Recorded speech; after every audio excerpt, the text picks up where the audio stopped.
แต่ว่าอยู่ไทยก็จะมีแบบว่า30-40สั้นสูงๆแบบนี้เลยกระจายอยู่ทั่วประเทศไทยถ้าบ่ได้มาเฮ็ดงานอยู่ไทยจะบ่ได้เห็นสิ่งนี้เลยบอกตามตรงเลยว่าบ่ผิดหวังที่คนนี้เลือกที่จะมาเฮ็ดงานอยู่ไทยเนาะข้อนี้บ่แปลกใจเลยว่าเป็นยังนักท่องเที่ยวคือมักมาเที่ยวประเทศไทยการเดินทางสะดวกสบายเห็นบ่ถนนกว้างใหญ่อันนี้เป็นสะพานข้ามแม่น้ำเจ้าพระยาแล้วรถไฟก็คือ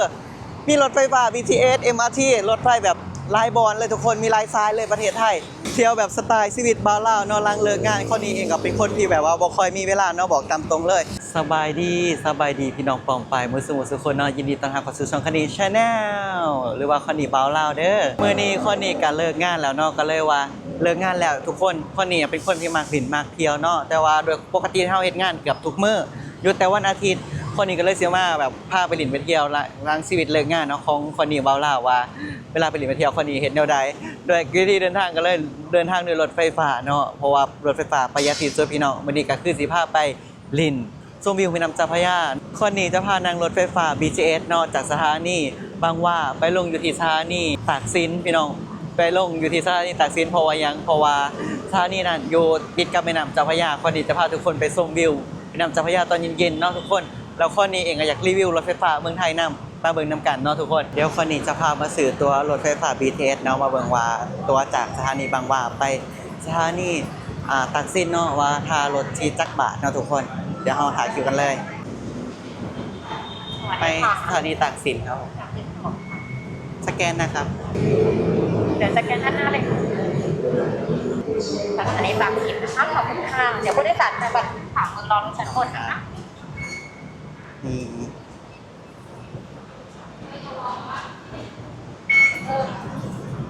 ตอนนี้คนนี้ก็ซื้อตัวรถไฟฟ้านะทุกคนค่ารถแมน32 บาทเนาะจากสถานีบางหว่าไปสถานีตากสินเนาะถ้าจำบ่ผิดแม่นบ่32 บาท โอ้โหทุกคนโซดีให้เนาะขึ้นมารถมาพอดีเลยว้าวอุ้ย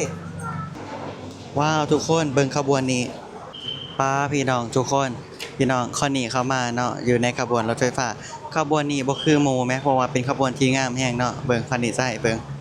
ว้าวมีลวดลายสีนำเนาะสวยงามแฮงโอ้โหคนนี้เคยนั่งรถไฟฟ้าตลอดแต่ว่าเคยเห็นขบวนแบบนี้เนาะข้างในเขาจะทาสีแบบนี้เลยโอ้สวยงามแฮงเนาะถือว่าเป็นไอเดียที่ดีเลยโอ้สวยงามอีหลีพี่น้องประตูกำลังปิดแล้วเนาะนี่เลยสถานีโอ้โหเป็นขบวนรถไฟที่งามแห้งสะอาดเนาะทุกคนตอนนี้ข้อนี้อยู่ที่รถไฟฟ้า BTS เนาะจะบอกว่าข้างในขบวนงามแห้งเบิ่งเขาจะมีการแบบเป็นสีน้ำเนาะมีการแบบเพ้นสีเนาะแบบสวยงามแห้งว้าวงามอีหลีโอ้โหพี่น้องเบิ่งรถไฟสวนทางกันเนาะอยู่ใกล้จังหวัดสถานีตากสินแล้วเนาะมาข้างนอกเป็นแม่น้ำเจ้าพระยาได้นี่ว้าวคันนี้จะพาไปชมวิวแม่น้ำเจ้าพระยางามเนาะเราเบิ่งว่าสิงามปานใดว้าวออกมาแล้วจากสถานีรถไฟฟ้าเนาะพี่น้องโอ้เบิ่งรถไฟฟ้าข้างหลังคอนนี่โอ้พี่น้องวิวงามแฮงวันนี้ว้าวเป็นวิวที่แบบสวยงามแฮงพี่น้องอ้าวรถไฟมี2รางนี่รถไฟมี2รางนะพี่น้องเห็นบ่เราเป็นยังเวลาฮอดสถานีนี่แล้วรถไฟคือมีรางเดียวอันนี้หรือเปล่านะที่เป็นสาเหตุให้รถไฟต้องจอดบางทีแม่นบ่พี่น้องเพราะว่ามันมีรางเดียวบ่ปกติสถานีรถไฟฟ้า MRT หรือว่า BTS จะมี2ฝั่งบ่พี่น้องฝั่งไปกับฝั่งกลับบ่ฝั่งซ้ายกับฝั่งขวาแต่ว่าอยู่สถานีตากสินมีบนเดียวเด้พี่น้องมีฝั่งเดียวโอ้โหพี่น้องเบิ่งบรรยากาศคนนี้สิถ่ายบรรยากาศให้เบิ่งเด้ออยู่ที่สถานีตากสินสิบอกว่า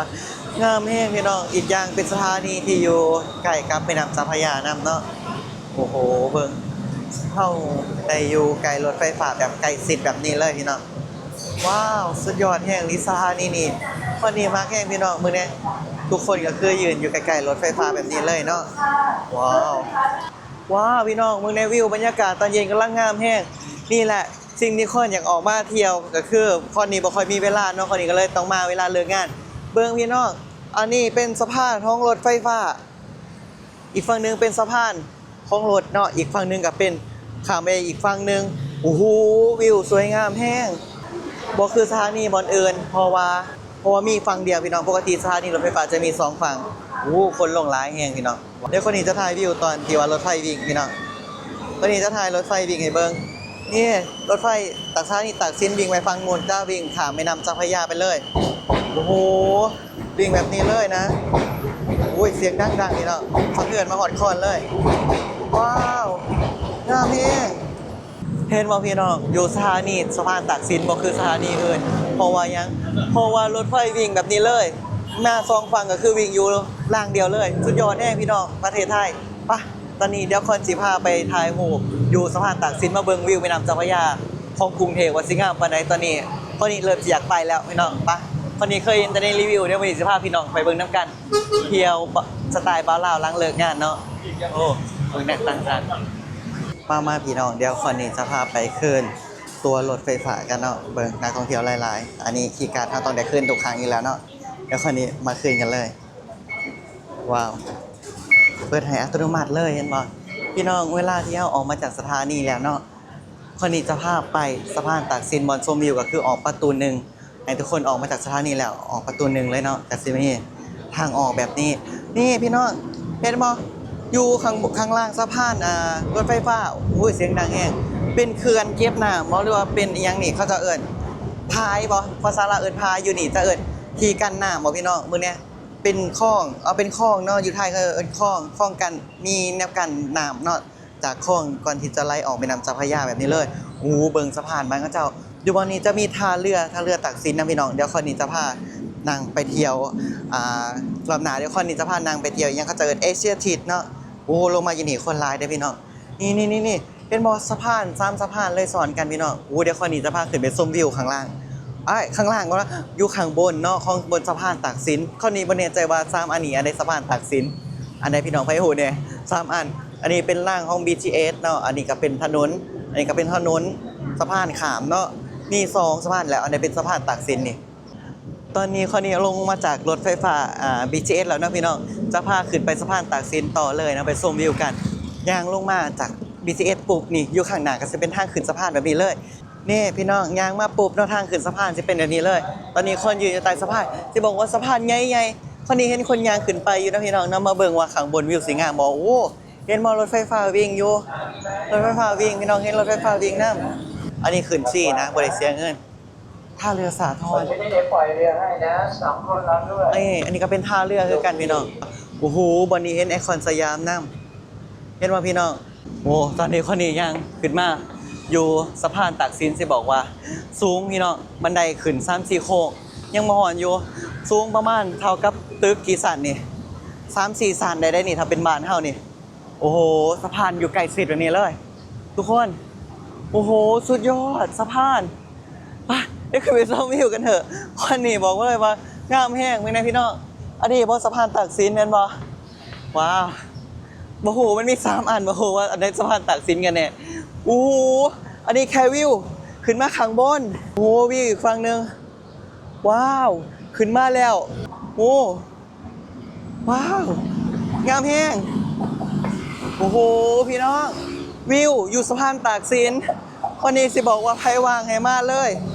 วิวงามแฮงดูริมแม่น้ำเจ้าพระยาแบบนี้เลยนี่เป็นตึกไอคอนสยามนำเนาะเพราะว่าตึกไอคอนสยามเป็นตึกที่สูงตึกที่อยู่ข้างๆไอคอนสยามเป็นตึกที่สูงที่สุดในประเทศไทยเอ๊ะแล้วมื้อนี้อยู่ข้างบนมีหยังนี่พี่น้องเห็นบ่ข้างบนตึกคือมีหยังสักอย่างโอ้โหวิวงามแฮงว้าวนี่โรงแรมคืนละเท่าใดพี่น้องมีไผฮู้แน่โรงแรมอยู่ริมแม่น้ำเจ้าพระยาแบบนี้อยู่ไกลรถไฟฟ้า BTS อยู่ไกลท่าเรือโอ้โหเดินทางสะดวกสบายแฮงว้าเบิ่งในเรือสำราญพี่น้องมีเรือสำราญกินดินเนอร์อาหารเย็นน้ำเห็นบ่ว้าว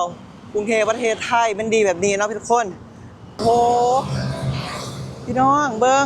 รถไฟฟ้า BTS วิ่งข้ามแม่น้ำเจ้าพระยาว้าวเป็นบรรยากาศที่สวยงามแห่งวินอยู่ข้างบนน้ำนะสะพานบนน้ำแต่ว่าอยู่ระดับเดียวกับสะพานรถเลยเนาะโอ้งามแห้งนี่ล่ะพี่น้องเที่ยวแบบสไตล์ชีวิตบ้านลาวเนาะหลังเลิกงานคนนี้เองก็เป็นคนที่แบบว่าบ่ค่อยมีเวลาเนาะบอกตามตรงเลยกะสิมาเที่ยวก็คือหลังเลิกเวียกเลิกงานอันนี้ล่ะดนๆมาเทื่อบ่ได้มาดูดอกเนาะสิบอกว่ามาอยู่ไทยหลายปีแต่ว่ายังตื่นเต้นกับบรรยากาศแบบนี้บอกเลยว่าอยู่ประเทศไทยเจริญแห่งใครยังบ่ทันออกมาเที่ยวเนาะคนลาวที่เฮ็ดงานอยู่ไทยน่ะแนะนำเลยพี่น้องเบิ่ง เบิ่งเรือโหเบิ่งเรือดินเนื้ออาหารโอ้หรูหราแห้งโอ้โหพี่น้องข้อนี้บอกเลยเนาะว่าสวยงามอีหลีเนาะกรุงเทพประเทศไทยใครที่ยังบ่ทันได้เคยมาอยู่ต่างจังหวัดหรือมาเที่ยวไทยครั้งแรกข้อนี้อยากให้แนะนำมาบ่อนี้เลยเนาะสะพานตากสินชมวิวแม่น้ำเจ้าพระยาแบบฟรีบ่ต้องเสียเงินเห็นวิวงามๆแบบนี้เลยเห็นบ่อันนี้เป็นโรงแรมข้อนี้ว่าโอ้คืนนึงน่าจะหลักแสนบ่ฮอดบ่พี่น้องโรงแรมนี้มีไผฮู้แน่โรงแรม2โรงแรมนี่ใหญ่ๆนี่อยู่ริมแม่น้ำเจ้าพระยาสุดยอดแน่ข้อนี้บ่แปลกใจเลยว่าเป็นยังนักท่องเที่ยวคือมักมาเที่ยวประเทศไทยเพราะว่าหนึ่งเลยการเดินทางสะดวกสบายเห็นบ่ถนนกว้างใหญ่อันนี้เป็นสะพานข้ามแม่น้ำเจ้าพระยาแล้วรถไฟก็คือมีรถไฟฟ้า BTS MRT รถไฟแบบหลายบอนเลยทุกคนมีหลายสายเลยประเทศไทยมันสะดวกอยู่บ่นี่แหละนักท่องเที่ยวมาคือการเดินทางสะดวกแม่นบ่ก็จะก็สามารถไปเที่ยวได้แบบง่ายขึ้นแล้วมีโรงแรมอยู่ริมแม่น้ำเนาะเห็นวิวงามแล้วก็อยู่ใกล้รถไฟฟ้ามีท่าเรือคนไทยเขาจะเดินทางทั้งรถส่วนตัวรถสาธารณะแล้วก็มีรถ BTS เนาะรถเมล์นี่เดินเลือดทางนี่เดินทางทางน้ำนำพี่น้องข้อนี้ว่ามันสะดวกสบายได้ค่ะมีแบบนี้หลายๆอย่างเนาะข้อนี้ต้องบอกก่อนเลยว่าถ้าข้อนี้บ่ได้มาเฮ็ดงานอยู่ประเทศไทยข้อนี้คือสิบ่ได้เห็นโลกกว้างแบบนี้เนาะบ่เห็นว่าประเทศอื่นเขาจะเจริญฮอดไซแล้ว มีตึกสูงๆแบบนี้เนาะอยู่บ้านข้อนี้บอกตามตรงเลยว่าตึกบ่ค่อยสูงอยู่บ้านข้อนี้เนาะ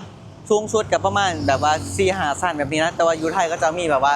30-40 ชั้นสูงๆแบบนี้เลยกระจายอยู่ในประเทศไทยถ้าบ่ได้มาเฮ็ดงานอยู่ไทยจะบ่ได้เห็นสิ่งนี้เลยบอกตามตรงเลยว่าบ่ผิดหวังที่ข้อนี้เลือกที่จะมาเฮ็ดงานอยู่ไทยเนาะหนึ่งมาคือแบบว่าสะดวกสบายในการเดินทางมีเวียกมีงานให้เฮ็ดแล้วก็การเดินทางสะดวกสบายเนาะไปไสมาไสก็สื่อสารกับฮู้เรื่องกันเพราะว่าภาษาคล้ายคือกันต้องขอบคุณประเทศไทยหลายๆเนาะที่แบบว่าให้เวียกให้งานเนาะนี่แหละเนาะทุกคนการเที่ยวฮ่องกงก็บ่ได้ไปเที่ยวแบบหรูหราหรือว่าไปเที่ยวอยู่ไซไลน์เนาะได้มาเที่ยวส่ำนี้ล่ะเที่ยวแบบประหยัดเนาะนั่งรถไฟฟ้ามาเพราะว่าเฮาเองก็บ่ได้มีเงินไปเที่ยวหลายอหยังขนาดนั้นนะได้ออกมาเห็นวิวส่ำนี้ก็ถือว่าดีแล้วเนาะสำหรับพี่น้องฝั่งไทยเนาะหรือว่าพี่น้องฝั่งลาวไผที่เบิ่งคลิปนี้จบแล้วฝากกดไลค์กดติดตามให้คนนี้นำเด้อทุกคนไผที่เข้ามาเบิ่งใหม่ฝากซัพพอร์ตบ่าวลาวคนนี้เด้อฝากกดติดตามนี่บ๊ายบายเดี๋ยวคลิปหน้าคนนี้จะพาไปเที่ยวไสแล้วถ้าเบิ่งคลิปต่อไปเลย